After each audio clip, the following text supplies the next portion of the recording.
Gear up classes में आप सभी का स्वागत है। आज हम लोग नेक्स्ट इस वीडियो में देखने जा रहे हैं सीरियल नंबर 91 से लेकर के 120 तक के प्रश्न को, जो ज्योग्राफी से रिलेटेड है। इसके पहले हम लोगों ने इतिहास से संबंधित तकरीबन 90 प्रश्न को देखा और उसको समझा और उसको जानने और सॉल्व करने का प्रयास किया। आज के एपिसोड का जो पहला प्रश्न आपके सामने में है वो है, झारखंड के किस जिले में जीवाश्म पार्क का विकास किया गया है? जामताड़ा, दुमका, साहिबगंज, पाकुड़। इसका आंसर होगा सी, साहिबगंज। यदि आप देखें झारखंड के मैप को तो उत्तरी पूर्वी भाग में इस स्थान पर जहाँ पर राजमहल ट्रैप है, यहाँ पर भी एक पार्क है जिसका नाम है जीवाश्म पार्क, फॉसिल पार्क। और इस पार्क का अन्य जो नाम है उसका नाम है बिरबल साहनी पार्क भी इसे कहा जाता है, जिसका जो स्थापना है वो नेचर क्लब के द्वारा किया गया है। क्या नाम है उसका?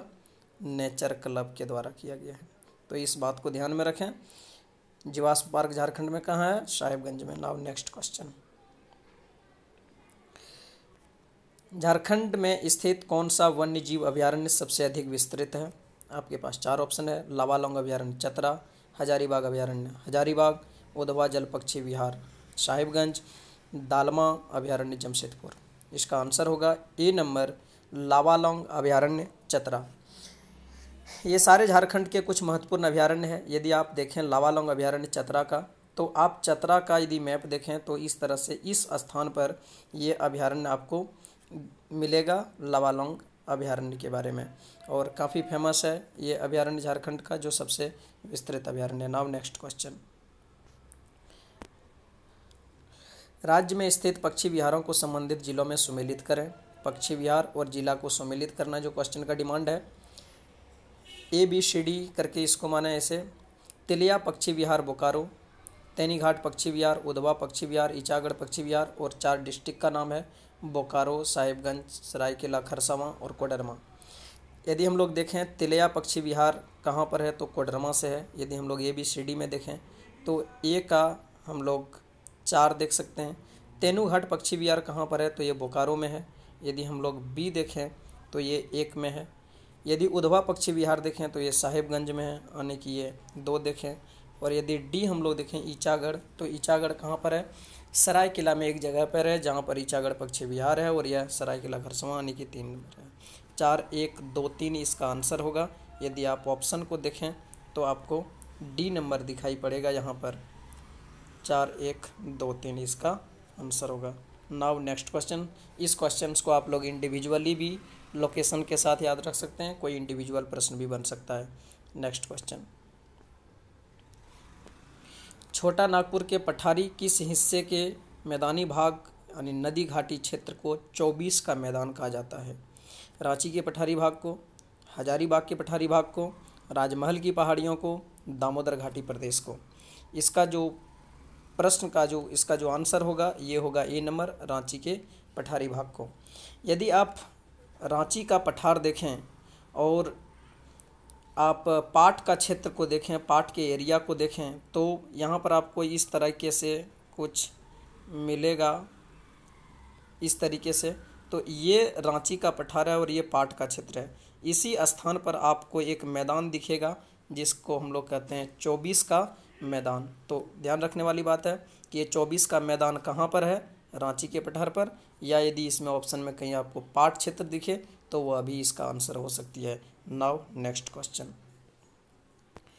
छोटा नागपुर में प्रवाहित होने वाली नदियों को कितने अपवाह तंत्र में विभक्त किया गया है? 2, 3, 4, 5। तो इसका आंसर होगा 5। इसका आंसर क्या होगा? 5 अपवाह तंत्रों में। सवाल का जो डिमांड है वो ड्रेनेज सिस्टम के बारे में पूछा गया झारखंड का। यदि आप झारखंड का मैप को देखें नॉर्मली तो आपका ऐसे है, और इसमें से ड्रेनेज सिस्टम यदि देखें तो यहाँ पर आपको मिलेगा इस स्थान पर स्वर्ण रेखा के बारे में, इधर आपको दक्षिणी कोयल का ड्रेनेज सिस्टम मिलेगा।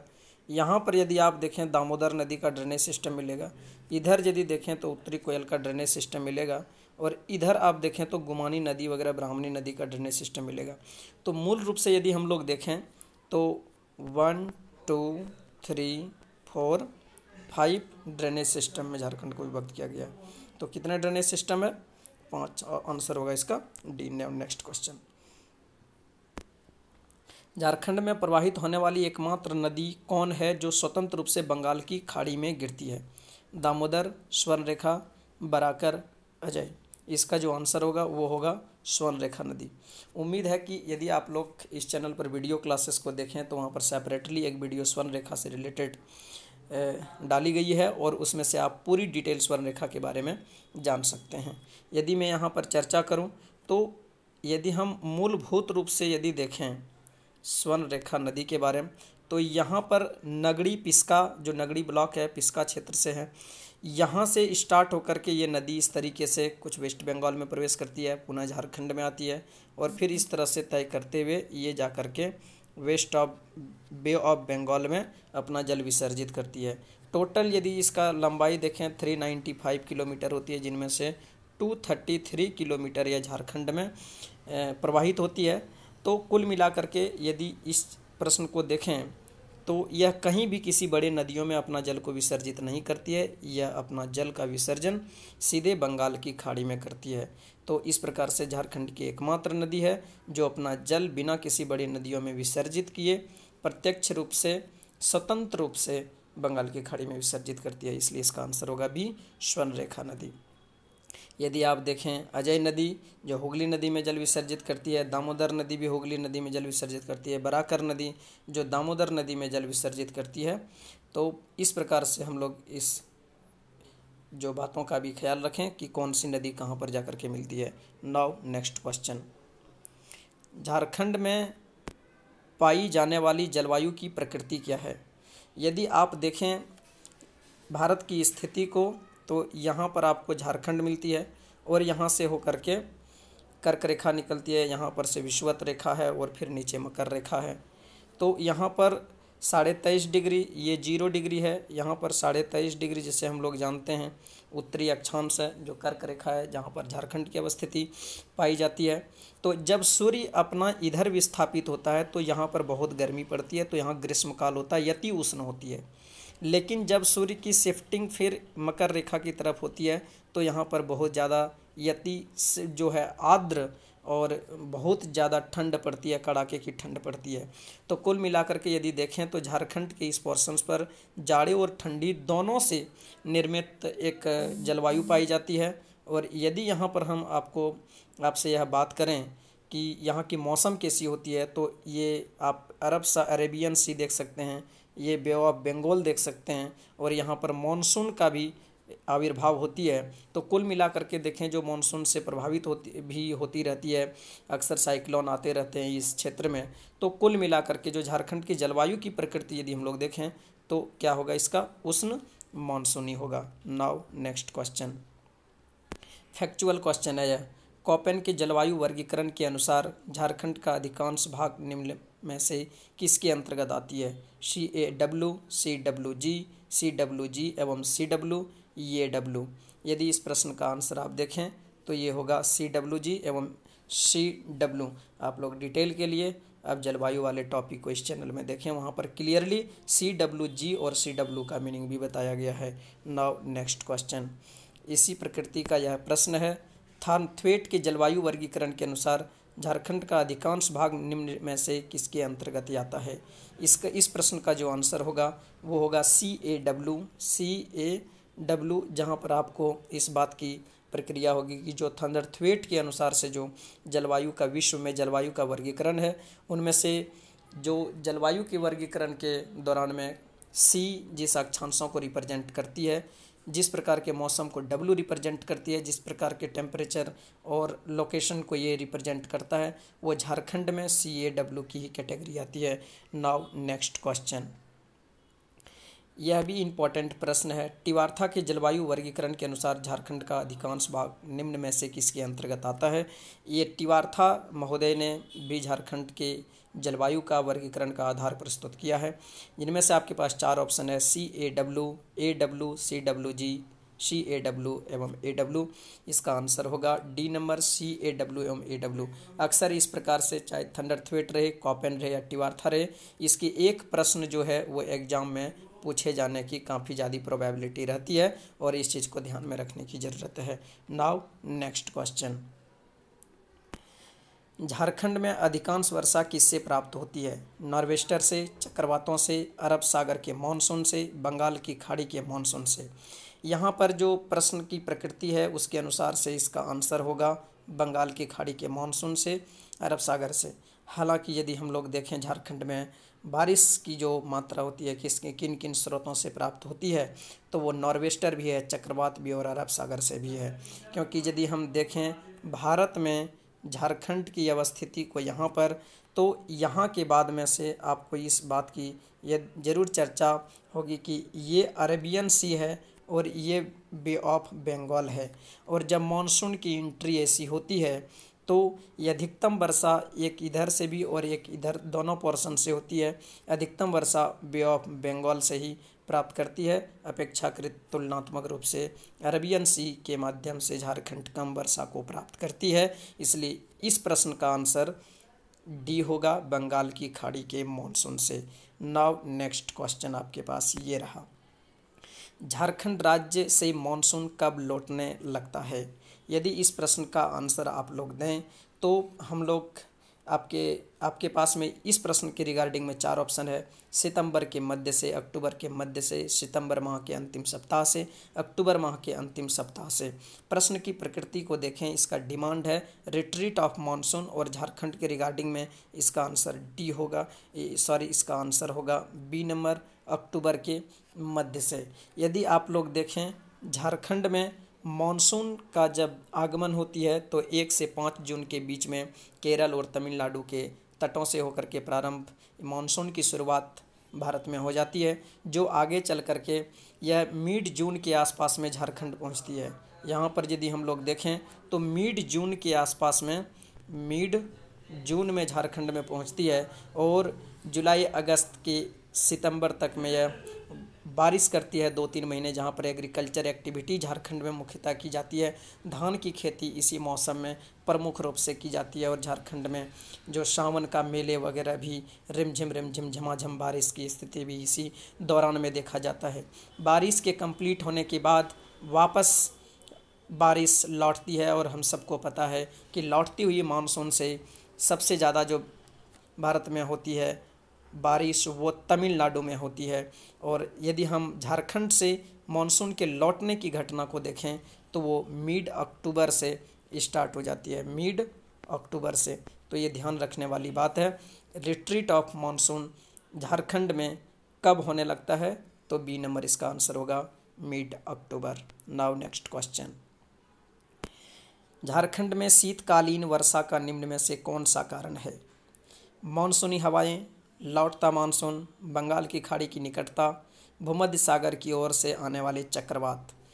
यदि इस प्रश्न का आंसर देखें तो शीतकालीन वर्षा का जो माध्यम है भारत में वो है डी नंबर, भूमध्य सागर की ओर से आने वाले चक्रवात। यदि मैं आपको बताऊं, ये आप अफ्रीका का कुछ किनारे को देखें और अरेबियन सी से ये भारत में देखें, यहाँ पर आपको दिखाई देगा झारखंड का लोकेशन और अफ्रीका के ऊपर में इस स्थान पर आपको भूमध्य सागर दिखाई देगा।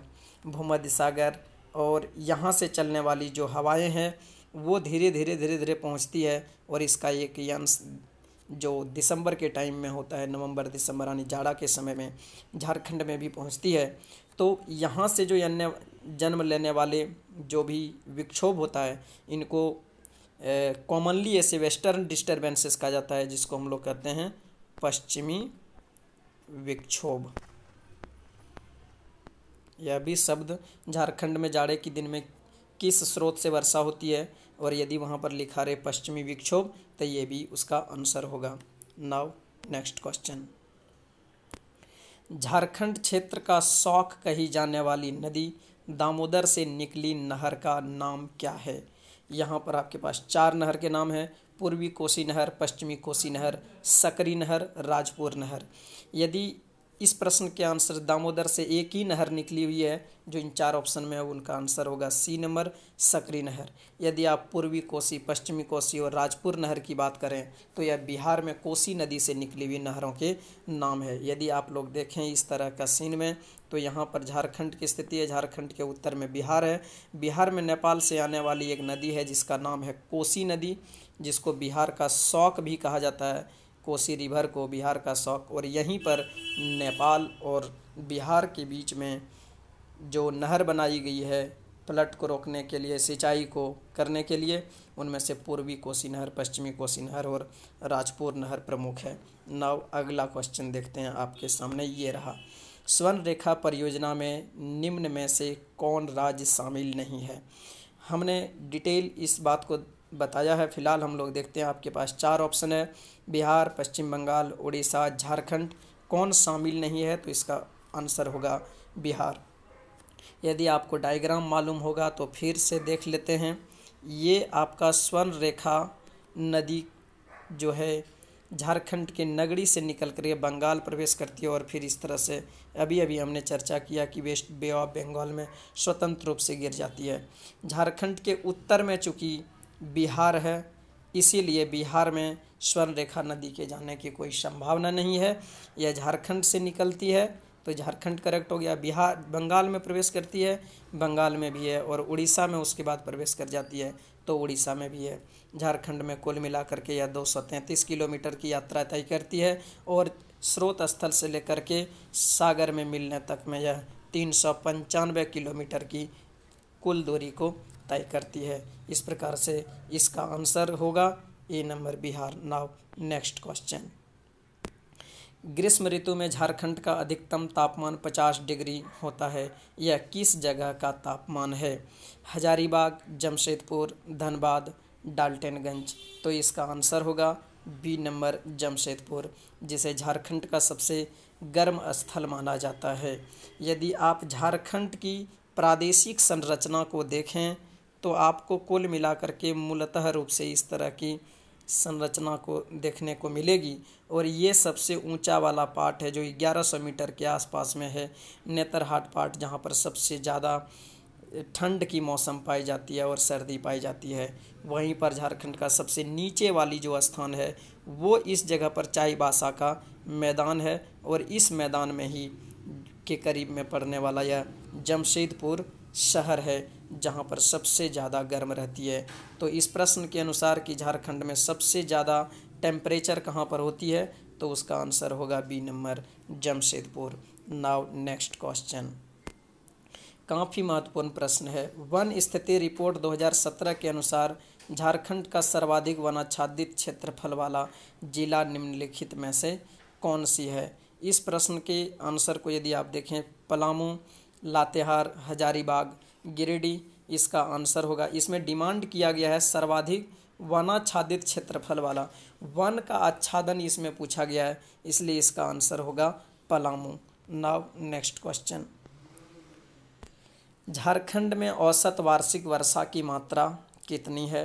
ए 300 से 1450 मिलीमीटर, 1100 से 1600 मिलीमीटर, 1200 से 1700 मिलीमीटर, 1300 से 1800 मिलीमीटर। यदि हम लोग मिलीमीटर में देखें तो इसमें 1300, 1250 लेकर के 1450 मिलीमीटर तक की बारिश होती है। इस प्रकार से हम लोग कह सकते हैं कि इसका आंसर होगा ए नंबर। यदि झारखंड की संरचना को देखें तो झारखंड के संरचना और समुद्र से इनकी दूरी कुल मिलाकर के आपको दिखेगा कि यह west of Bay of Bengal से, अरब सागर से, कुल मिलाकर के वेस्टर्न डिस्टर्बेंसेस, पश्चिमी विक्षोभ से, साइक्लोन से, सभी मार्गों से कुछ न कुछ बारिश इसको मिलती है, जिसके कारण से काफ़ी अधिक मात्रा में न कह करके इसमें सामान्य मात्रा से थोड़ी अधिक मात्रा में यहाँ पर बारिश होती है, इसलिए इसका आंसर होगा A number. Now next question. वन स्थिति रिपोर्ट 2017 के अनुसार राज्य का सर्वाधिक प्राकृतिक वनस्पति प्रतिशतता वाला जिला कौन सा है? यदि हमने एरिया में देखा था पलामू को, यदि इसको हम लोग परसेंटेज में देखें तो परसेंटेज में यदि हम लोग देखेंगे तो वो लातेहार होगा, जहाँ पर अप्रॉक्स 56% के अप्रॉक्स में यहाँ पर फॉरेस्ट कवरेज एरिया है। नाउ नेक्स्ट क्वेश्चन, सर्वाधिक वर्षा वाला जिला निम्नलिखित में से कौन सा है? जब हम बारिश की बात करते हैं तो सर्वाधिक जो वर्षा वाला जिला है उसका नाम है हजारीबाग, डी नंबर आंसर होगा। नाउ नेक्स्ट क्वेश्चन, निम्नलिखित में से किसे भारत का रूर प्रदेश कहते हैं? बिहार, उड़ीसा, झारखंड, पश्चिम बंगाल। तो इसका आंसर होगा सी नंबर, झारखंड को। रूर प्रदेश जो है वो रूर एक क्षेत्र का नाम है जो जर्मनी में है और इस क्षेत्र में काफ़ी ज़्यादा मिनरल्स पाई जाती है और मिनरल्स पाए जाने के कारण ही यह वर्ल्ड में विख्यात है। यदि हम भारत की बात करें तो यहाँ पर झारखंड राज्य मिनरल्स के पाए जाने के कारण से विख्यात है, इसीलिए झारखंड को भारत का रूर प्रदेश कहा जाता है। इस प्रकार इस प्रश्न का आंसर होगा C number, Jharkhand. Now next question, Jharkhand राज्य के भौगोलिक मानचित्र का आकार लगभग है चतुर्भुजाकार, वर्गाकार, पंचभुजाकार, वृत्ताकार। तो आप झारखंड के यदि मैप को देखें इस तरीके से तो आपको इसकी साइज के बारे में पता चलेगा कि चतुर्भुजाकार है। यदि हम लोग देखें तो इस प्रकार से ही मैप है इसका, तो इसका आंसर क्या होगा? चतुर्भुजाकार। नाउ नेक्स्ट क्वेश्चन, झारखंड राज्य की भूगर्भिक संरचना में प्राचीनतम है गोंडवाना श्रेणी की चट्टानें, राजमहल ट्रैप एवं दक्कन ट्रैप की चट्टानें, आर्कियन, ग्रेनाइट, नीस एवं धारवाड़ क्रम की चट्टानें, विंध्य श्रेणी की चट्टानें। तो इसका आंसर होगा सी नंबर, आर्कियन, ग्रेनाइट, नीस और धारवाड़ क्रम की चट्टानें जो सबसे पुरानी चट्टानें मानी जाती है। नाउ नेक्स्ट क्वेश्चन, झारखंड की वह कौन सी एकमात्र नदी है जो बरसाती नहीं है? सोन, शंख, उत्तरी कोयल, दक्षिणी कोयल। इसका आंसर होगा ए, सोन नदी।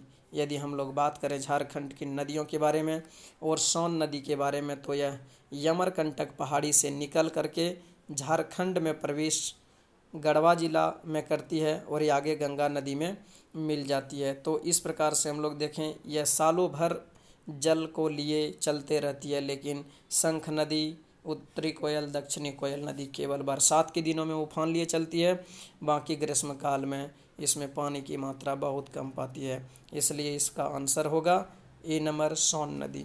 नेक्स्ट क्वेश्चन, पाट की किस तरह की स्थलाकृति है? बाढ़ की विशेष आकृति, जलोढ़ पंख क्षेत्र, लेटराइट मिट्टी का क्षेत्र, सपाट चोटी के पठार। इसका आंसर होगा डी नंबर, सपाट चोटी का पठार। यदि हम लोग इंग्लिश वर्ड को देखें तो इसको शुद्ध रूप में यदि लिखा जाए तो इनका हम लोग पाट कह सकते हैं। पाट से एक शब्द आती है सपाट, और इस सपाट नुमा आकृति को ज्योग्राफी में मैसा कहते हैं। क्या कहते हैं? मैसा कहा जाता है। इसीलिए हम लोग कहते हैं पाट आकृति की जो चट्टान है, जो पठार है, वो सपाट चोटी के ही पठारों को कहा जाता है, इसलिए इसका आंसर होगा D number. Now next question, Jharkhand में जूट के समान उत्पादित होने वाली रेशेदार फसल क्या है? मेस्टा, पटसन, सनई, इनमें से कोई नहीं। यह प्रीवियस क्वेश्चन है, इसका आंसर होगा मेस्टा, जो एक जूट के समान ही उत्पादित होने वाली फसल है। इससे कई प्रकार के जो बुनियादी घरेलू सामान उपयोग में आते हैं उसका निर्माण किया जाता है। ये मेस्टा के उत्पादन के लिए बहुत ही फेमस स्थान झारखंड में ढलबुमगढ़ है, और यदि हम ढलबुमगढ़ के बारे में बात करें तो उसका लोकेशन यहाँ पर है, जहाँ की महिलाएं इसमें गृह और कुटीर उद्योग के रूप में काफ़ी ज़्यादा संलग्न है। नाउ नेक्स्ट क्वेश्चन, झारखंड में पाई जाने वाली मिट्टियों में सबसे प्रमुख मिट्टी कौन से हैं? लाल मिट्टी, जलोढ़ मिट्टी, लेटराइट मिट्टी और काली मिट्टी। यदि हम इसका आंसर देखें तो इसका ए नंबर आंसर होगा लाल मिट्टी। झारखंड की लगभग 90% मिट्टी को यदि हम लोग देखें तो वो लाल मिट्टी से ही है, हालांकि यहाँ पर काली मिट्टी, जलोढ़ मिट्टी और लेटराइट मिट्टी भी पाई जाती है। नाउ नेक्स्ट में क्वेश्चन, झारखंड की कृषि में किस फसल का सर्वोपरि योगदान है? रबी फसल, भदई फसल, जायद फसल, यगनी फसल। इसका आंसर होगा ए नंबर, रबी फसल, जिसमें जो काफ़ी ज़्यादा फेमस है और झारखंड की मुख्य फसल ही भी है, जिनमें से धान का उपयोग सर्वप्रमुख स्थान रखती है। नाउ नेक्स्ट क्वेश्चन, और अंतिम क्वेश्चन है, मड़ुआ की गिनती मोटे अनाज के रूप में की जाती है। इसका उत्पादन झारखंड में सर्वाधिक कौन सा जिला करता है? काफ़ी फेमस क्वेश्चन है यह।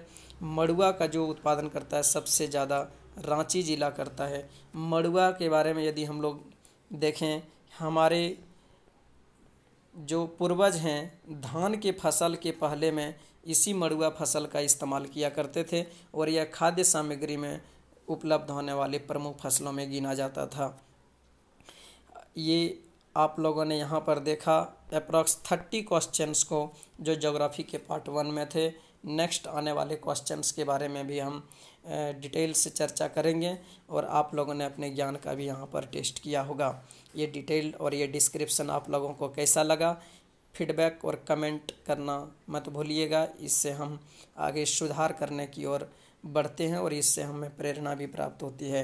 यदि आपको यह डिस्क्रिप्शन अच्छे लगे तो लाइक करें, शेयर करें और सब्सक्राइब करें। इस वीडियो को देखने के लिए बहुत बहुत धन्यवाद। Thank you.